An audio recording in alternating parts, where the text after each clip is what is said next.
역사의 주인은 하나님이십니다. 하나님은 창세전에 우리를 계획하실 정도로 시간을 초월한 분이시고 오늘도 모든 공간에서 예배를 받으실 수 있고 온 우주에 하나님이 계시죠.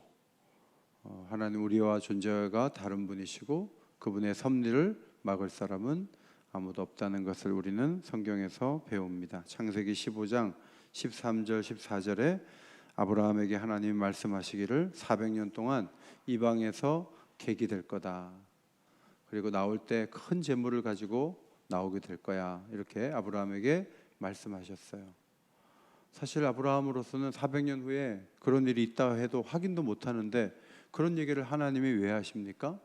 하나님은 역사의 주관자시고 시간을 초월해서 아브라함의 후손을 보살펴 주실 분이라는 것을 미리 말씀하심으로 하나님이 누구이신지를 밝히 드러내신 것입니다. 신앙생활은요, 그냥 하나님을 믿으면 돼요. 하나님을 신뢰하면 되고 하나님께 맡기면 되고 하나님을 따라가면 되는 거죠. 신앙생활은 어렵지 않아요. 하나님이 다 하실 거예요. 우리가 교회에 그렇게 열심히 안 해도 하나님이 하실 거고 우리가 그렇게 크게 헌신하지 않아도 하나님은 다 하세요. 근데 문제는 자꾸 하나님이 다 하시니까 우리는 아무것도 안 해도 돼. 하나님이 하실 거니까. 자, 이쪽으로 가면 문제가 있어요. 중요한 것은 우리의 역할 문제죠. 하나님이 다 하시는 것 같은 세상 속에 사는 것은 맞지만 우리는 성명론을 믿는 사람들이 아니에요. 오늘 본문 말씀에 하늘은 여호와의 하늘이지만 땅은 인생에게 주셨도다. 여기 주셨다는 히브리어 단어는 임무를 맡기는 의미에서 줬다, 그런 의미예요. 책임을 지었다. 온 우주가 하나님의 지혜와 능력으로 운행되고 있지만 땅은 우리에게 책임을 지었다. 땅에 있는 모든 것에 대해서 우리에게 책임을 준 거예요. 위임을 하신 거예요. 하나님이 손 떼시겠다는 것이 아니고 우리에게 관리하고 다스릴 책임을 위임하셨다. 그렇게 봐야 하는 것이죠. 하나님은 그분의 형상을 따라 만든 사람들과 함께 이 땅을 가꾸기를 원하셨어요. 하나님이 집을 지으셨습니까? 그러면 집을 우리에게 맡기신 거예요. 하나님이 지으신 집이니까 집을 잘 관리를 해야 돼요. 그게 중요해요. 저는 이제 스파크를 이렇게 파란색 그 차를 사가지고 큰 아들도 타고 딸도 타고 그 이제 차가 막내도 타고 마지막으로 이제 둘째 아들 집으로 갔어요. 그 집에서 쓰임 받아요. 그러니까 저는 이제 그 차를 탈 권한은 줬지만 차를 준 건 아니에요. 그건 제 이름으로 돼 있었어요. 작은 차지만 가끔 한번 그 차를 타요. 어제 탈 때가 있는데 깨끗하게 청소해 놓고 차를 아끼고 뭐든지 이게 정확하게 갈아줄 거 갈아주고 별것 아닌 차지만 아빠가 맡겨준 차에 대해서 잘 타면 제가 그 차를 타면 기분이 좋겠죠. 그런데 조그맣다고 무시하고 더럽다고 무시하고 해서 차를 엉망으로 만약에 탄다면 제가 그 차를 타면 마음이 답답해지겠죠. 하나님이 우리에게 위임하시고 맡긴 것들을 우리가 잘 관리하는 게 너무너무 중요해요. 제가 외국에 갈 때 우리 간사님에게 여기 제 방에 한 화분이 한 7, 8개 되거든요. 이걸 좀 물 좀 주고 보살펴 주세요 하고 한 달 뒤에 왔는데 파릇파릇하게 잘 살아있으면 간사님한테 너무 고맙죠.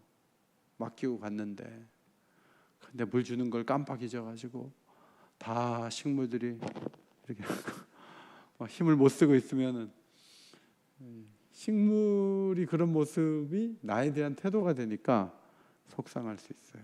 그러니까 하나님이 역사를 써내려 가시는 것을 많은 일들을 우리에게 위임하고 기다리신다는 것을 기억해야 돼요. 창세기 18장 17절 여호와께서 이르시되 내가 하려는 것을 아브라함에게 숨기겠느냐라고 말씀하시면서 하나님 무슨 말씀하시냐면 아브라함아 내가 너로 강대한 나라를 이루고 천하 만민이 너로 말미암아 복을 받을 거야. 이렇게 좋게 말씀하시고 그 다음에 하신 말씀이 소돔과 고모라의 죄악이 너무 무거워. 그런 걸 이제 정보를 나누는 거죠. 근데 이 어조와 그 말씀 속에 심판이라는 말이 등장하지 않았지만 하나님이 곧 이 두 성을 심판하시겠구나 하는 것을 아브라함은 직감했어요. 그리고 이렇게 말했어요. 의인을 악인과 함께 멸하려 하시나이까. 의인이 50명만 있으면 그 50명을 위해서 용서하지 않겠습니까? 이렇게 물었어요. 그때 하나님께서 의인 50명을 찾으면 내가 그들을 위하여 온 지역을 용서할 거야 라고 말씀하셨습니다. 근데 아브라함이 협상을 벌이는 것처럼 50명이 안 되면 내가 조금 많이 불렀나? 45명, 40명만 있으면, 30명만 있으면, 20명만 있으면 해서 10명까지 내려갔잖아요. 10명이라도 있으면 의인을 악인과 함께 멸하시겠습니까? 이렇게 질문했어요. 그때 하나님이 마지막에 10명이라도 있으면 멸하지 않지라고 대답하셨습니다. 사실 하나님은 두 번 말씀하신 걸 좋아하는 분 아니에요. 가나안에 들어가게 해달라고 하나님이 단호하게 모세에게 말씀했는데 모세가 자기가 들어가야 된다고 막 얘기하니까 하나님이 다시는 말하지 말라 그러신 분이에요. 근데 아브라함한테는 6번이나 막 얘기가 나오는데 하나님의 어조에 변화가 있다는 느낌이 창세기 18장에서 전혀 안 들어요. 똑같은 어조에 그냥 설명하듯이 계속 말씀을 하세요. 의인이 10명이 없는 거죠. 자, 우리가 이 말씀을 보면서 중요한 게 뭐냐면 아브라함 50명 더 이상 얘기하지 마. 심판은 내일이야. 너 자꾸 여기다 간섭하면 안 돼. 내가 가만히 안 있을 거야. 더 이상 말하지 마. 너 나하고 협상하려고 하는 거야 지금? 안 돼. 이러지 않으셨어요. 아니면 하나님이 10명도 없다니까 라고 갑자기 말씀하시지도 않았어요. 아브라함이 50명만 있으면, 45명만 있으면, 40명만 있으면 그 6번 그렇게 하는데 하나님이 30명만 있으면 멸하지 않지, 20명만 있으면 멸하지 않지, 10명만 있어도 멸하지 않지. 어조가 바뀌지 않는 거죠. 그 나중에 아브라함이 스스로 성에 10명도 없으면 그건 심판을 받을 수밖에 없네 하고 아브라함이 거둬들여요. 그러니까 이 장면을 잘 보면 하나님이 아브라함의 역할과 제안을 굉장히 귀하게 받아주시는 것을 발견할 수가 있어요. 자, 우리 또한 상황도 모르고 기도를 할 때가 얼마나 많은지 몰라요. 하나님이 야 될 거를 기도해. 되지도 않을 거 기도하지 말고. 지금 10명이 없는데도 50명 얘기하고 45명 얘기할 때 하나님이 다 받으시고 대답을 하셨거든요. 우리도 되지도 않은 걸 기도할 때가 있단 말이에요. 막 누가 이민을 추진하는데 결국 못 나가게 된 사람이 막 이민 가게 해달라고 기도하는데 하나님이 그 기도를 이렇게 들으시는 모양새로 취하시고 나중에 못 가는 경우도 있어요. 유학을 떠나는 것도 그런 케이스가 많아요. 사람이 아파갖고 있는데 어느 누가 이분은 힘들겠죠 하나님? 데려가시는 게 하나님 뜻인 줄 믿습니다. 어떻게 그렇게 기도해요? 하나님 살려주세요. 하나님 도와주세요. 내일 돌아가셔도 그래도 회복을 위해 기도하는 거예요. 그때 하나님이 기도할 걸 기도해라. 그 사람은 안 되거든? 그러지 않으세요. 하나님은 6번이나 간구하는 아브라함의 마음에 있는 사랑의 마음을 받으신 거예요. 하나님은 그것을 귀하게 보신 거예요. 그리고 자신의 뜻이 이렇다는 것을 분명하게 말씀하신 것입니다. 그러니까 우리의 기도도 하나하나를 귀하게 여기지 쓸모없는 우편물 같은 기도를 한다 이렇게 비난을 하는 사람이 있지만 우리가 쓸모가 있는지 없는지를 어떻게 알아요? 일단 기도하고 보는 거고 하나님 앞에 아뢰고 보는 거죠. 그 모든 것이 우리는 잘 모르기 때문에 기도하는 것이지만 하나님은 그 기도를 귀하게 여기시는 것을 볼 때 우리를 중요한 파트너로 여기신다는 것을 발견하게 돼요. 열왕기상 18장 42절로 44절 말씀 앞에 보시고 읽겠습니다. 시작. 엘리야가 갈멜산 꼭대기에 올라가서 땅에 꿇어 엎드려 그의 얼굴을 무릎 사이에 넣고 그의 사원에게 이르되 올라가 바다 쪽을 바라보라. 그가 올라가 바라보고 아무것도 없나이다. 이르되 7번까지 다시 가라. 7번째에 이르러서는 그가 말하되 바다에서 사람의 손만한 작은 구름이 일어나나이다. 그랬어요. 이게 어떤 상황이죠? 열왕기상 18장은 갈멜산에서 불로응답하신 하나님을 보여주는, 사람들이 바알이 참신인가? 아세라가 참신인가? 갸우뚱하고 있고 눈으로 볼 때는 바알과 아세라가 훨씬 큰 신같이 보였어요. 그런데 갑자기 나타난 엘리야가 싸움을 걸었죠. 누가 참신인지 한번 갈멜산에서 대결해 보자. 그래서 하나님이 불로 응답하셔서 많은 사람들이 하나님이 진정한 살아계신 분이라는 것을 다 알게 됐어요. 그래서 사람들이 그걸 인정하게 됐기 때문에 긴 시간 3년 동안 비가 오지 않았거든요. 이제는 비를 그냥 자연적으로 내리면 되는 거예요. 이제는 왜냐하면 다 봤거든요. 다 인정하는데 뭐. 이제는 그 가뭄이 있었던 것은 엉뚱한 데 가서 고개 숙여서 그랬던 거고, 사람들이 이제 하나님이 정말 참신이라고 고개를 끄덕이고 이제 하나님을 찾은 일만 남았어요. 그러면 하나님이 가뭄을 그냥 자동적으로 끝내면 돼요. 그런데 엘리야가 갈멜산 꼭대기에 올라가서 땅에 꿇어 엎드려서 얼굴을 무릎 사이에 넣고, 서커스 하는 사람도 아닌데 여러분 집에 가서 무릎 사이에 얼굴 들어가는가 해봐요. 되게 어려워요. 안 돼요. 잘. 그 얼마나 기도하면서 뭐 하는 거예요? 비 오게 해달라고. 뭘 그걸 기도해. 하나님이 알아서 해줘야지. 그러나 여러분, 그 긴 가뭄이 그냥 끝나는 게 아니에요. 엘리야가 하나님 도와주세요. 비가 오게 해주세요. 사환에게 저 바다 쪽에 좀 봐라. 저 지중해 쪽을 보면은 구름이 있는가 좀 봐라. 올라가 보니까 저 구름이 오네요. 이래야 되잖아요. 그 신속한 응답. 없어요. 구름이 없어요. 7번 간 7번. 시간이 꽤 지난 거예요. 그런데 손바닥만한 구름이 있다 그러면서 막 구름이 몰려온다고 할 때 왕에게 비에 대한 얘기를 하면서 조심해 가라고 엘리야가 얘기하는 장면이 열왕기상 끝에 나와요.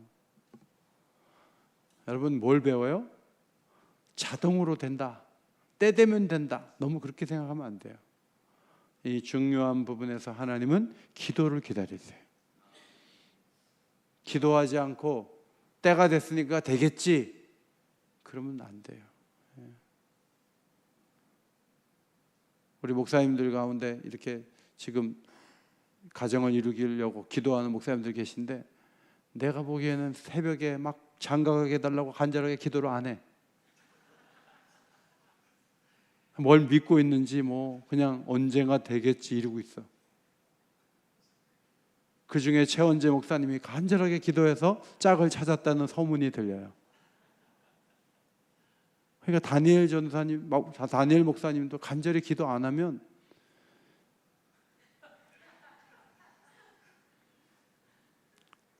목회를 할 때도 그래요.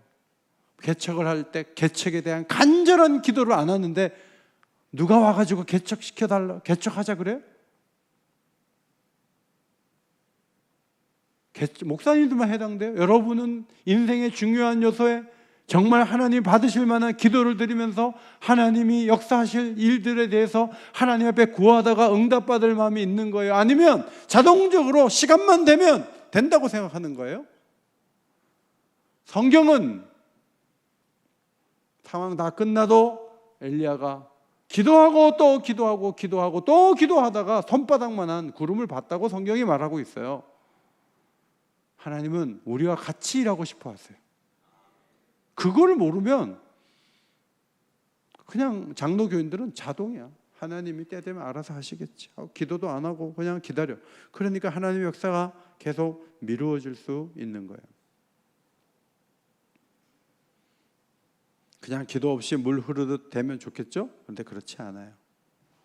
하나님은 우리를 역사의 무대로 부르셔서 중요한 역할을 감당하라고 하시는데 그 중에 하나가 기도예요. 기도가 매우 중요해요. 욥기서 42장 7절에 내 종 욥이 너희를 위하여 기도할 것인즉 내가 그를 기쁘게 받으리니 너희가 우매한 만큼 너희에게 갚지 아니하리라. 자, 욥의 기도는 두 가지를 가능하게 했어요. 하나는 욥 자신도 말을 많이 했거든요. 이 사람도 죄인이에요. 하나님이 욥이 기도할 때 그를 기쁘게 받으시겠다고 약속하셨어요. 두 번째, 욥이 기도하면 그 친구들의 우매함을 갚지 않겠다고 하셨어요. 친구들의 잘못을 용서하겠다고 말씀하셨어요. 이런 기도의 과정을 거쳐서 욥이 수용되고 친구들의 죄가 용서되는 거예요. 많은 말을 했는데 기도를 안 해. 그리고 그걸로 끝나면은 상처만 있고 고통만 오는 거예요.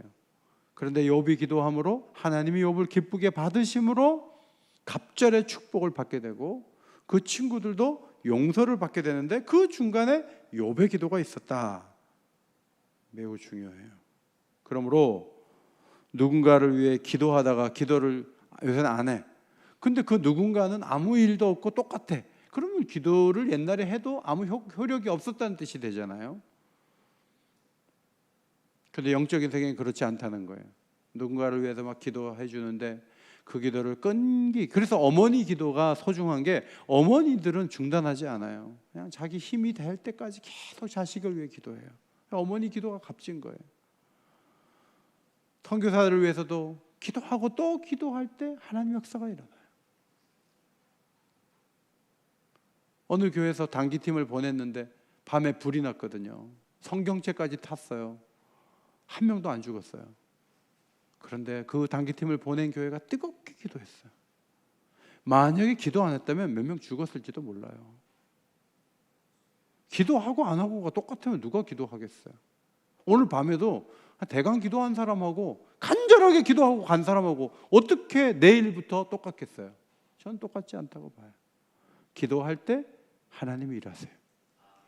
그래서 기도의 자리에 모여서는 밤 다해서 힘을 다해서 기도할 필요가 있어요. 왜냐하면 그냥 대강 기도하고 간 거하고 간절하게 기도하고 간 게 내일부터 다르다니까.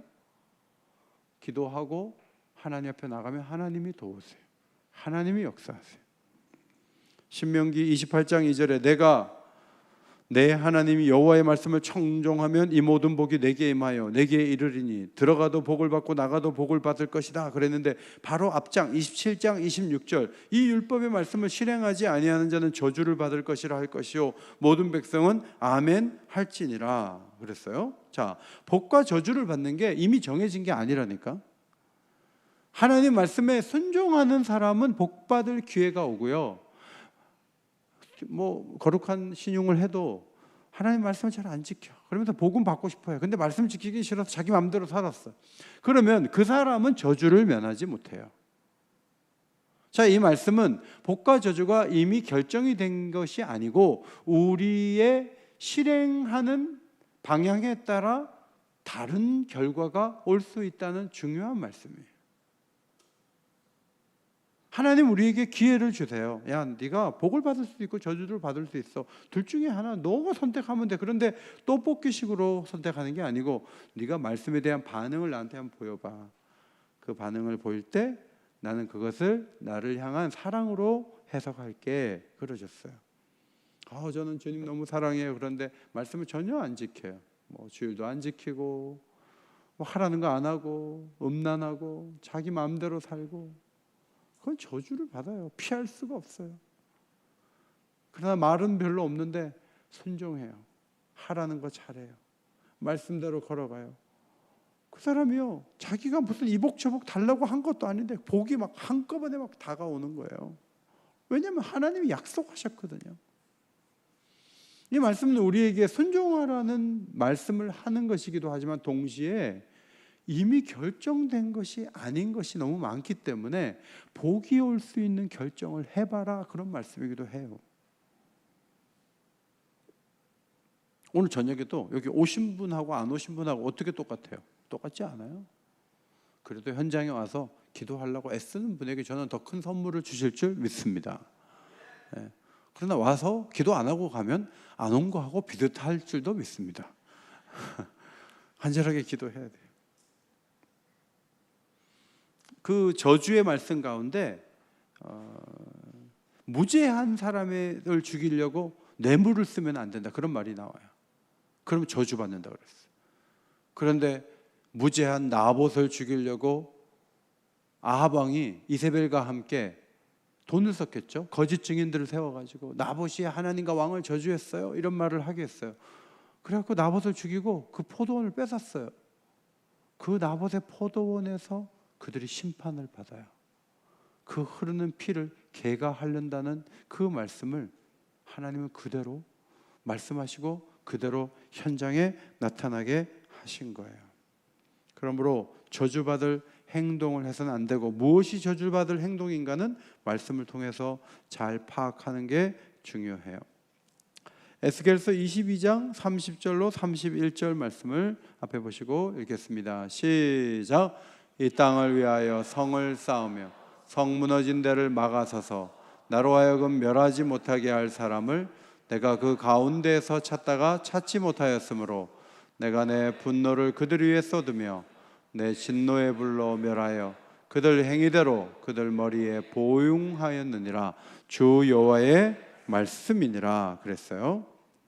성을 쌓고 성 무너진 데를 누군가께 막아서서, 하나님이 공격하는 군사는 아니지만 그 성 무너진 데를 이렇게 막으면, 그러면 내가 멸하지 않는다는 거죠.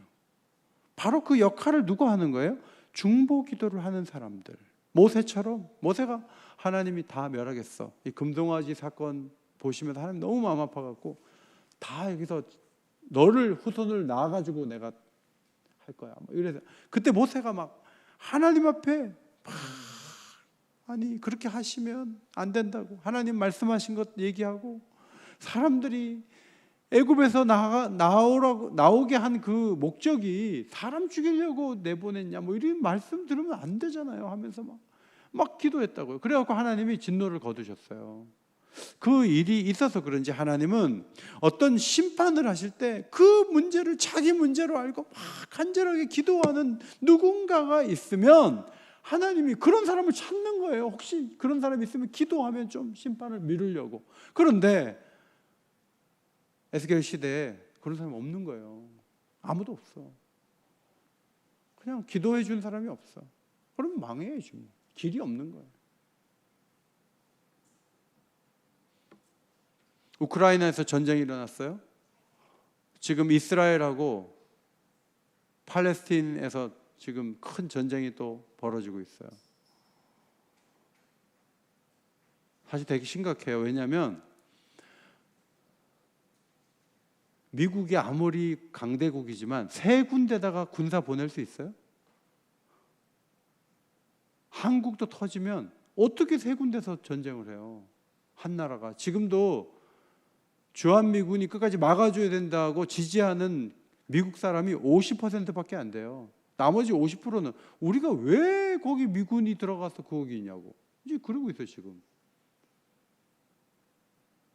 저는 북한이 장난을 치면 어떡하지 하는 걱정이 저는 사실 이번 주간에 많이 됐어요. 근데 여러분이 김정은한테 편지 쓰거나 바이든한테 편지 안 써도 돼요. 이스라엘이면 빨리 멈출 수 있는 방법이 우리에게 있는 것도 아니고, 이 성이 무너진 데를 막는 어떤 한 사람을 하나님이 찾는 것처럼 이 나라의 평화와 평안을 위해서도 누군가 기도하는 사람을 하나님이 찾는다는 것을 기억하셔야 돼요. 그 기도하는 사람이 전쟁을 막고 하나님의 심판을 미루고 더 안전한 사회에서 살아갈 수 있는 공간과 시간을 하나님이 그 기도를 통해서 허락하실 수 있다는 것을 성경이 보여주는 거예요. 김용기 장로님 그 기도하시는 구국기도실 산 중턱에 있던데, 치악산이었나? 거기 올라가다가 구국기도실 제가 봤더니 이렇게 써놨더라고요. 조국이여 안심하라, 온 결의여 안심하라. 아니, 자기가 뭔데 무슨 안심하라, 혼자 기도해가지고 조국을 지켜? 나는 그 기도문이 좀 이해가 안 됐어요. 이분은 새벽 4시부터 6시까지 2시간 기도했대요. 그리고 오후 4시부터 6시까지 또 2시간 기도해서 하루 4시간씩 매일 기도하신 분이에요. 근데 자기가 기도한다고 조국이 안정이 되는 거예요? 온 결의가 평안하게 되는 거예요? 그건 아니잖아요.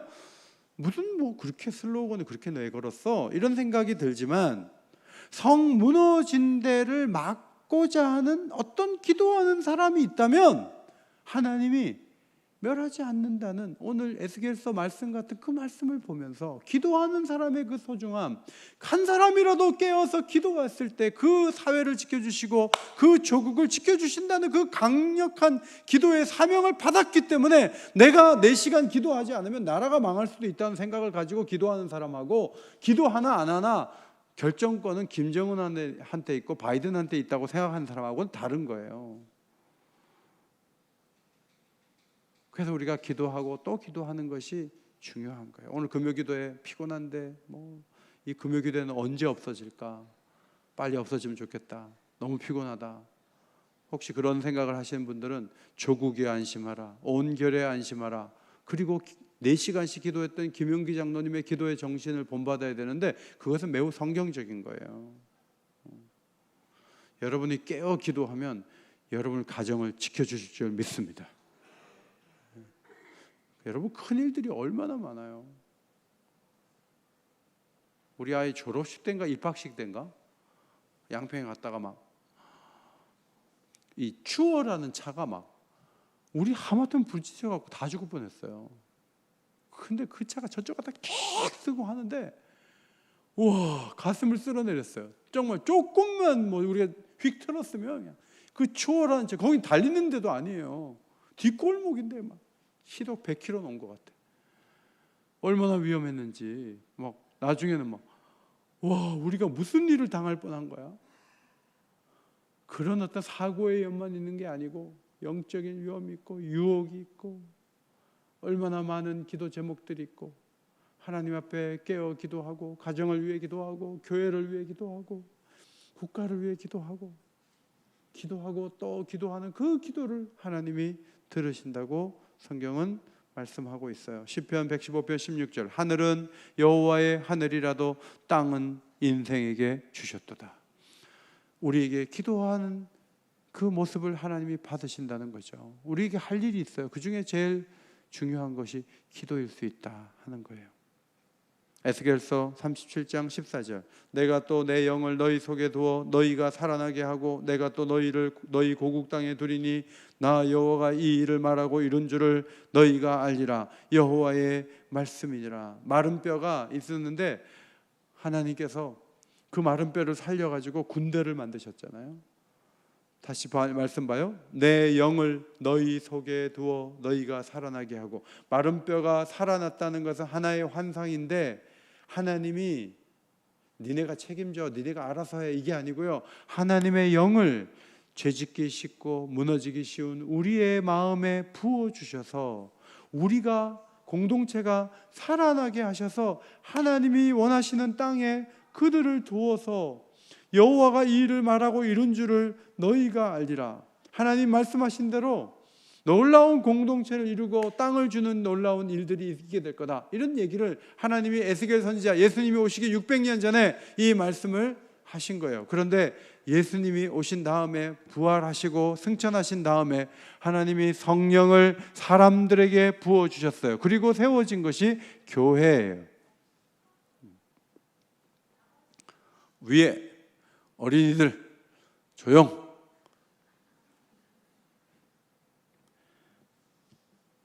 밑에 내려와서 말씀을 받아야지. 내려와.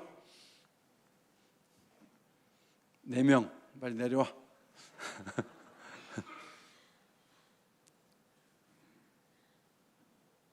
빨리 와요. 완전히 얼었어요. 자.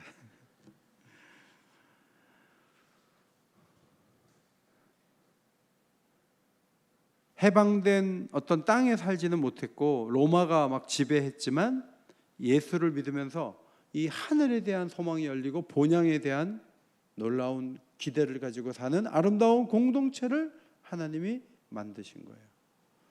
우리는 그 하나님의 도구들이 된 것이죠. 하나님은 우리를 통해서 그리고 이 땅을 제대로 다스리기를 원하신다는 것이 성경의 가르침이에요. 시편 8편 5절 6절 주의 손으로 만든 것을 다스리게 하시고 만물을 그의 발 아래 두셨다 그랬어요. 여기서 다스린다는 단어는 마샬이라는 히브리어예요. 통치한다, 관리한다는 뜻인데 그 앞에 창세기 1장에 보면 작은 큰 강명체로 낮을 주관하게 하시고, 주관하게 하시고가 이 다스린다는 단어하고 똑같은 단어예요. 영어로는 govern이에요. 통치한다는 말이죠. 태양계에서 해와 달이 대표적으로 이것을 대표하고 또 영향을 주는 거예요.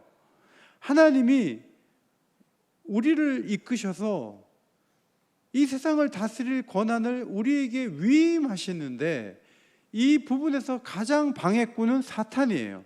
사탄이 와가지고 이 모든 권한이 자기에게 있는 것처럼 가장해서 사탄의 술수에 따라가면 세상에 더 잘 살 것 같은 생각을 갖고 있지만, 그러나 여전히 이 세상의 주인은 하나님이시죠. 하나님은 사탄이 주인이 아니라는 걸 분명히 바로잡고 하나님의 주재권을 선포하기 위해서 이 땅에 오셔서 십자가를 지시고 그리고 죽으시고 사흘 만에 부활하심으로 사탄의 권세를 깨시고 온 우주가 하나님의 권세 아래에 있음을 선포해 주신 거예요. 그래서 이제는 지구 곳곳에 주님의 능력으로 구원받지 못할 사람이 없게 된 거예요. 사탄의 지배력을 갖고 있는 것 같지만 사탄은 이미 타격을 입었고 힘을 잃었고 사탄은 두려움에 떨기 시작했다. 그래서 예수 그리스도께서 더 놀라운 일들을 이루고 있다. 이것이 성경이 선포하는 귀한 말씀이에요. 1946년 5월 21일 날 남태평양에서 과학자 여러 사람이 핵실험을 하고 있었어요. 연쇄 반응에 필요한 우라늄 양을 정확하게 계측을 해서 이 우라늄과 우라늄이 만날 때 핵폭발이 일어나거든요.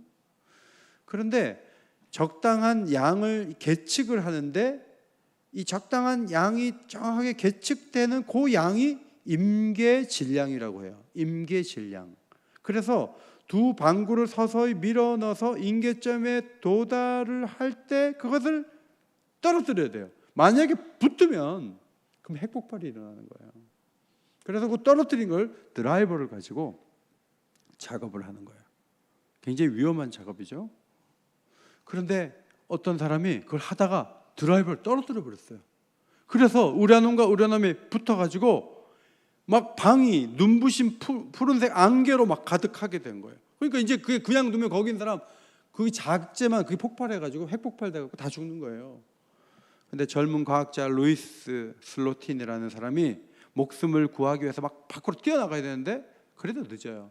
그래도 이 사람이 자기 손으로 우라늄을 만져가지고 띄웠어요. 그러니까 뭐 터질라 그러다가 이제 이게 스탑이 됐지만 우라늄을 만져가지고 방사능이 오염이 크게 됐어요. 다른 사람들은 다 살아났지만 병원 구급차를 기다리면서 이 루이스 슬로틴이 말했어요. 자네는 끝까지 잘 견뎌낼 거야. 하지만 나는 가망이 없네. 그리고 9일 있다가 이 젊은 과학자가 죽었거든요. 근데 어떤 분은 이 사건을 가지고 2000년 전에 살아계신 하나님이 고농축 재방사능 속으로 직접 들어가셔서 자신에게 돌아올 피해를 고스란히 받아들이면서 자기 목숨을 내놓으시고 그리고 연쇄 반응을 깨뜨리시고 우리를 살리셨다고 예수님과 이 슬로틴을 비교해서 말씀했지만 차이점이 있어요. 그게 뭐냐면 예수님은 우리를 위해 죽으셨지만 예수님은 다시 살아나신 거예요. 그리고 모든 사람을 새롭게 하고 강하게 할 수 있는 구세주가 되시고 만물 위의 교회의 머리가 되신 거죠. 그리고 우리가 구원을 받고 이 세상을 온전하게 하도록 우리에게 사명을 주시고 승천하신 거예요. 교회가 헬라 말로 따라합시다. 에클레시아. 에클레시아가 교회예요. 근데 이 교회라는 에클레시아라는 말이 예수님이 만든 말이 아니에요. 그 1세기 당시에 에클레시아라는 말을 누구한테 썼냐 하면 국가나 민족을 위해 따로 구별된 사람들의 모임을 에클레시아라고 그랬어요. 그 누구예요? 의회, 지금으로 말하면 국회, 원로원 이런 사람들이 에클레시아예요. 그리고 누구를 에클레시아라고 했냐면 로마인들이 어떤 땅을 딱 정복하면 로마화 되기까지 그들의 문화를 바꾸기 위해서 꽤 많은 사람들을 보내가지고 그들의 관습과 습관, 사고방식을 다 바꾸는데 중추적인 역할을 하는데, 그 사람들이 한 번씩 모이면 그걸 에클레시아라고 그런 거예요. 예수님이 교회를 세우신다는 말은 우리가 예수 믿고 천국 가는 그 그룹을 의미하는 게 아니고, 그 에클레시아라는 말 속에 우리를 통해서 하나님께서 통치하시는 나라를 이 땅에 세우고, 이 세상 사람들의 사고방식과 생활방식과 문화적 방식들을 다 교체하도록 만들기 위해서 예수님은 이 땅에 교회를 세우신 거예요. 그게 우리 사명이에요. 그래서 우리 장로교인들이 하나님의 어떤 섭리, 하나님의 능력, 하나님의 주권 다 믿어요. 그런데 문제는 땅을 맡겼다는 걸 너무 소홀해. 자식을 아버지한테 맡기고 엄마한테 맡겼는데 그걸 또 하나님께 또 맡겨가지고 자기는 또 애들 잘 안 봐요. 이거는 잘못된 거예요. 우리에게 맡긴 영혼들은 우리에게 책임지라고 맡긴 영혼들이니까 더 잘 보살피고 돕고 사랑해야 되고, 이번 주일에 이제 세상 사람들과의 관계를 어떻게 할 건가, 그것을 로마서에서 다루게 되는데, 저도 이제 그 말씀을 보면서 즐거워하는 자와 함께 즐거워하고 우는 자와 함께 울라, 이거 세상 사람들하고 그렇게 하라는 건데, 저는 교인들하고는 그렇게 할 수 있지만 세상 사람 옆집에서 장례가 나든 결혼식을 하든 나하고 무슨 상관이에요. 난 교회만 갔죠. 근데 생각해 보니까 내가 정말 담배 피고 술을 먹는데요, 세상 사람들은요 이웃집 장례식 다녀요. 그리고 이웃들하고 잘 지내요. 우리는 그냥 교회만 가가지고 교인들하고만 잘 어울리면 된다는 생각을 갖고 있어요. 그렇지 않아요. 아파트에 사는 분들 102호에 살면 101호하고 103호하고 얘기도 안 하고 지내는 건 정상이 아닌 거예요. 저도 그 부분에서는 반성할 부분이 있어요. 교회는요, 세상을 바꾸기 위해서 세워진 공동체예요. 그래서 여러분에게 있는 좋은 것, 특별히 이 복음, 그리스도를 사랑하는 이 마음, 여러분의 그 높은 도덕성, 여러분에게 있는 귀한 가치들을 전해야 돼요. 우리는 보통 사람들하고 똑같이 보이고, 우리는 뭐 화려한 옷을 입은 것도 아니고 그렇지만, 여러분 세상 사람들 우리 보기에는 저 사람 참 매력 있는데, 그렇게 볼 수가 있어요. 제가 석 달 전에 우리 동네에 중국집에 갔었거든요. 그래서 중국집에서 뭘 먹고, 한 번은 이제 우리 가족들을 초대해가지고 한 6명이서 밥을 한번 먹긴 했어요. 석 달 전에. 그리고 이제 어제 저녁에 오랜만에 갔어요. 오랜만에 갔는데 그 여자 주인이 우리를 알아보는 거예요. 그리고 우리하고 대화했던 것도 기억을 하는 거예요. 그래서 내가 깜짝 놀랐어요. 근데 제가 그때 대화를 할 때 좀 깊은 얘기를 좀 들어줬어요. 이게 눈을 보면서 들어줬는데, 어제도 와서 얘기를 하더니 뭐 이런저런 얘기를 하면서 우리를 정확하게 기억하고 있었어요. 그래서 참 감사했어요. 그런데 조금 있다 보니까 우리는 짬뽕하고 볶음밥 시켜 먹었는데 이 주인이 탕수육을 한 접시 해갖고 왔어요. 전 너무 감동받았어요. 아니 2만 원어치 시켜 먹었는데 2만 원 넘는 탕수육을 주다니. 여러분 그런 경험 해봤어요? 전 너무 기가 막혔어요. 나오면서 좀 돈을 더 내고 나왔어야 되는데. 근데 왜 그런가 가만히 생각해 보니까 3개월 전에 대화를 잘했어요. 아주 잘 들어줬거든요. 그리고 그 애들 셋이 있는 집인데 얼마나 힘드냐고, 늦게까지 애들은 어떻게 있냐, 그러고 우리가 관심을 기울였죠. 그랬더니 그분이 되게 고마웠나 봐요. 그래서 아이들 얘기를 또 하더라고요. 하고 이사를 좀 넓은 데로 가야 될 것 같아요. 막 그러면서 뭐 별 얘기를 다 해요. 그래서 우리가 잘 들어줬죠. 고기를 끄덕이면서. 그러니까 탕수육이 나왔어요. 제가 얘기를 자랑하듯 드리는 이유는, 세상 사람들이 많은 것을 가지고 있고 바쁘지만요, 여러분이 독특한 영향을 미칠 수 있다는 거예요. 여러분은 그리스도인이에요. 여러분은 성령이 안에 계세요. 그래서 세상 사람들하고 차원이 다른 이미 그런 존재예요. 그런데 세상 사람들에게 뭔가 여러분에게 줄 수 있는 소망이 있고 복음이 있고 하나님의 능력이 있는 거예요. 그런 것들을 힘을 모아서 이 세상에 욕만 하고 막 이민 가려고 그러고 그러면 안 돼요. 어디로 이민 가려고? 이스라엘로?